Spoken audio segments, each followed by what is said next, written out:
subscribe to Mama and Son's YouTube channel and press the bell icon for new updates. अस्सलामुअलैकुम everyone, welcome back to another video. उम्मीद करती हूँ आप लोग सब खैरियत से होंगे। अल्लाह का शुक्र है मैं भी ठीक हूँ और मेरे प्यारे प्यारे इल्लू मिल्लू भी ठीक हैं। आप लोगों के रिक्वेस्ट पे मुझसे जितना हो सकता है मैं उतनी रेसिपीज़ बनाने की कोशिश करती हूँ। कुछ लोग कहते हैं नमकीन रेसिपीज़ दिया करें, मीठा नहीं दिया करें, कुछ कहते हैं मीठी रेसिपीज़ दिया करें, नमकीन ना दिया करें। तो मैं दोनों ही रेसिपीज़ शेयर कर रही होती हूँ। जैसे जैसे मैं बच्चों को जो जो चीज़ें खिला रही होती हूँ वो मैं हाथ के हाथ वीडियो बना लेती हूँ और आप लोगों से शेयर कर लेती हूँ। तो आज यहाँ मैं बच्चों के लिए बना रही हूँ एप्पल बनाना पैनकेक्स। मैंने बीच में इल्हान और मिल्हान दोनों को ही फिंगर फूड से बिल्कुल हटा दिया था।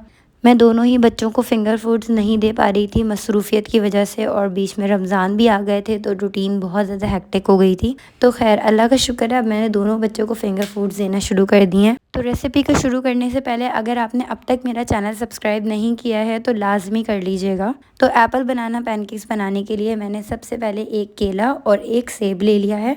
सेब को मैंने अच्छी तरह से छील लिया पहले कट करने से पहले, और इस तरह से मैंने इसे ग्रेट कर लिया। ये बहुत इजीली हो जाता है, इस तरह वेस्ट भी नहीं होता और जितना भी एप्पल होता है ना वो इजीली निकल जाता है, क्योंकि पीसेस करने के बाद इतनी अच्छी तरह से ग्रेट नहीं हो पाता और हाथ में लगने का भी डर होता है, और इस तरह से बहुत इजीली ग्रेट हो जाता है।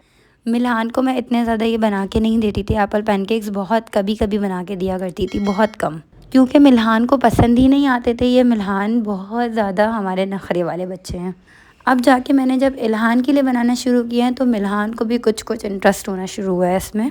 ये वाले पैनकेक्स बहुत सॉफ्ट बनते हैं और अच्छे भी बनते हैं। अगर आपने बच्चों को शुरू से ही आदत डाली हुई है हेल्दी चीज़ें खाने की, नेचुरल स्वीटनेस की, तो आपके बच्चों को ये डेफिनेटली पसंद आएगा, क्योंकि नेचुरल स्वीटनेस को कोई भी स्वीटनेस रिप्लेस नहीं कर सकती है। इसलिए कोशिश करें अपने बच्चों को नेचुरल स्वीटनेस ही दें हर हाल में।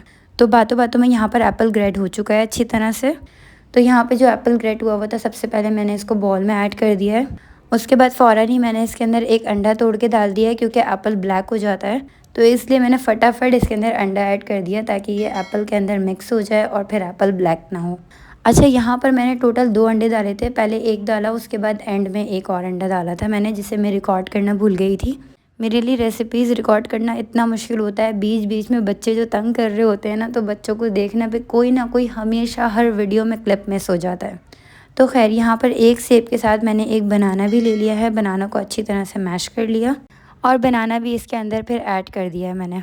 मैं 1 मिनट वाली जो वीडियोस बनाती हूँ मैं इतनी क्विकली सारी चीज़ें उसमें बता देती हूँ और क्विकली सारी रेसिपी बन के तैयार हो जाती है। लेकिन रिसेंटली मेरे पास ये कमेंट्स आना शुरू हो गए कि डिटेल से बताया करें। अब प्रॉब्लम ये है कि इंस्टाग्राम पे भी 1 मिनट से ज़्यादा की वीडियो अपलोड नहीं होती है। टिकटॉक पे हो जाती है, लेकिन बात वही है कि मैं सेम वीडियो सेव करके इंस्टाग्राम पे भी अपलोड करती हूँ, तो पार्ट 2 करके अपलोड करनी पड़ती है। तो इसलिए मैंने सोचा कुछ कुछ रेसिपीज़ अब जो डिटेल हुआ करेंगी वो मैं जल्दी जल्दी नहीं भगाया करूँगी वीडियो को, बल्कि मैं यूट्यूब पर अपलोड कर दिया करूँगी, और यूट्यूब शॉर्ट्स पे जो 1 मिनट वाली वीडियोस होती हैं वो शेयर कर दिया करूँगी। तो खैर रेसिपी की तरफ आते हैं वापस। मैंने यहाँ पर पीनट बटर ऐड किया है बनाना ऐड करने के बाद, और साथ ही मैंने योगर्ट ऐड किया है। मैंने इल्हान को भी खिलाना था, इसलिए मैंने इसके अंदर योगर्ट ऐड किया है। अगर मैं सिर्फ मिल्हान के लिए बनाती तो इसके अंदर मैं काऊ मिल्क ऐड करती। अगर आपका बेबी 1 ईयर प्लस है तो आप इसके अंदर काऊ मिल्क ऐड कर सकती हैं योगर्ट को रिप्लेस करके, और अगर आपका बेबी 6 मंथ्स प्लस है तो आप इसके अंदर योगर्ट ऐड कर सकती हैं काऊ मिल्क को रिप्लेस करके। खैर इसके बाद यहाँ पे मैंने सिंपल जो घर में चक्की का आटा होता है वो ऐड किया है।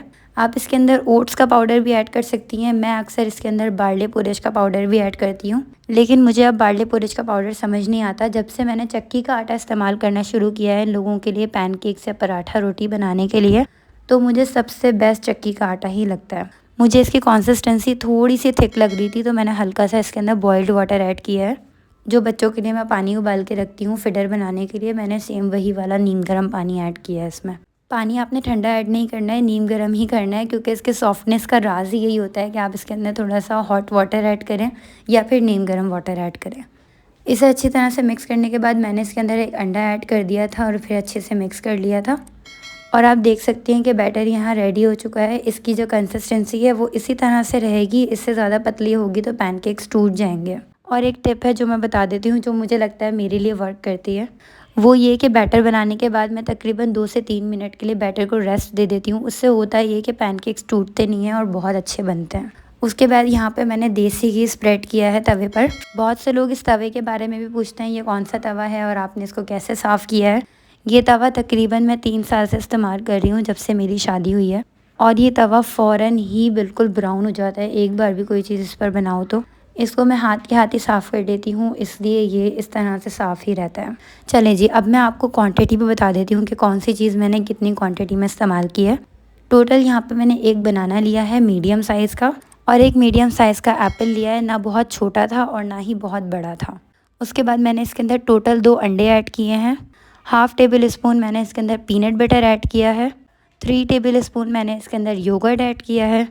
और टोटल 4 टेबल स्पून भर भर के मैंने इसके अंदर चक्की का आटा ऐड किया है। मैं यहाँ पर 2 बच्चों के लिए और दोनों बच्चों की मम्मा के लिए बना रही होती हूँ, इसलिए क्वांटिटी इतनी ज़्यादा होती है।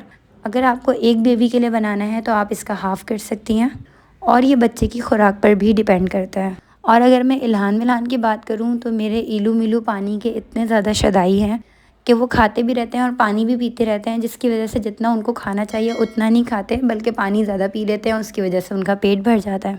लेकिन आखिर मैं भी तो हूँ उनकी मम्मा ही, तो मैं थोड़ी थोड़ी देर बाद चलते फिरते खिला देती हूँ। Coming back to the recipe, मैंने जो बैटर है उसको अच्छी तरह से तवे पर स्प्रेड कर दिया था, जितना मुझे साइज़ चाहिए था पैनकेक का। उसके बाद मैंने इसे ढककर पहले एक तरफ से पकाया, उसके बाद दूसरी तरफ से मैंने इसे फ्लिप किया और फिर दूसरी तरफ से भी ढककर पकाया। क्योंकि हमने इसके अंदर अंडा ऐड किया है, आटा ऐड किया है, तो इसे अच्छे से अंदर से कुक होना बहुत ज़रूरी है। तो यहाँ पर एक पैनकेक हमारा रेडी हो चुका है। बस इसी तरह से मैंने अपने सारे ही पैनकेक्स रेडी कर लिए हैं और इन्हें स्ट्रिप्स की सूरत में कट कर लिया है। और यहाँ मैं आपको एक पैनकेक का स्ट्रिप तोड़ के दिखाती हूँ कि ये कितना सॉफ्ट बनता है। अगर आप अपने बेबी को BLW सीरीज़ स्टार्ट करवा चुकी हैं, फिंगर फूड्स देना शुरू कर दी हैं, तो ये बहुत बेस्ट ऑप्शन है बच्चों के लिए। ये बहुत नरम बनते हैं और इजीली बच्चे निगल लेते हैं इसको। साथ में आप योगर्ट सर्व कर सकती हैं ताकि बच्चे को सूखा सूखा फील ना हो। हमारे बच्चे तो पानी ही नहीं छोड़ते, तो उनको सूखा फील नहीं होता, वो पानी ही पीते रहते हैं साथ साथ। मैं आप लोगों को एक चॉकिंग के टिप भी दे देती हूँ कि अगर बच्चा चॉक कर ले तो क्या करना चाहिए। वैसे मैं अपनी टिकटॉक पर, फेसबुक पर, इंस्टाग्राम पर लाइव टिप दे चुकी हूँ ये वाली, लेकिन हो सकता है मेरी फेसबुक और यूट्यूब फैमिली ने ना देखी हो वो वीडियो, तो इसलिए मैं इस वीडियो में आप लोगों को बता देती हूँ। अगर आपको लगता है कि आपके बच्चे ने चॉक कर लिया है तो सबसे पहली बात ये कि आपने पैनिक नहीं करना है। बीइंग अ मदर, बच्चे को खाना खिलाने के लिए बहुत ज़्यादा पेशेंस रखना पड़ता है। आराम से बैठ के आपने पहले 2 से 3 सेकंड बच्चे को ऑब्जर्व करना है कि वाकई उसने चॉक कर लिया है। जैसे ही आपको फील हो, 1 सेकंड भी आपने वेस्ट नहीं करना है। बच्चे को आपने ऊपर की तरफ इशारा करके बच्चे को अट्रैक्ट करना है कि वो ऊपर की साइड पे देखे। अपने साथ ही बच्चे का कोई फेवरेट टॉय लेके बैठा करें। अगर टॉय वर्क नहीं करता है आपके बेबी के लिए, जैसे मिल्हान के लिए नहीं करता था लेकिन इल्हान के लिए करता है, तो ये है कि आप बच्चे को तालियां बजा के ऊपर की तरफ दिखा सकते हैं। इस तरह से जो भी चीज़ अटकी होगी तो वो फ़ौरन से निकल जाती है, और ये बहुत बेस्ट टिप है, इससे बच्चे बहुत अच्छी तरह से ट्रेन हो जाते हैं। मैं आपको मिल्हान की मिसाल देती हूँ क्योंकि ये मेरा पर्सनल एक्सपीरियंस है। अब मैं मिल्हान को कुछ खिला रही होती हूँ और कुछ अटक भी रहा होता है, तो मिल्हान ऑटोमेटिकली मेरे बोले बिना ही अपना मुंह ऊपर की तरफ कर लेते हैं। तो जी बस यही था आज का व्लॉग। उम्मीद करती हूँ आप लोगों को पसंद आया होगा और मेरी आवाज़ थोड़ी सी अचानक चेंज लगी होगी, क्योंकि मैंने पहले वाले वॉइस ओवर काफ़ी दिनों पहले किए थे और अब मेरी तबीयत ठीक नहीं है। So that's it. वीडियो ज़रूर लाइक करिएगा और कमेंट करना मत भूलिएगा। जज़ाकल्लाह खैर। अल्लाह हाफ़िज़।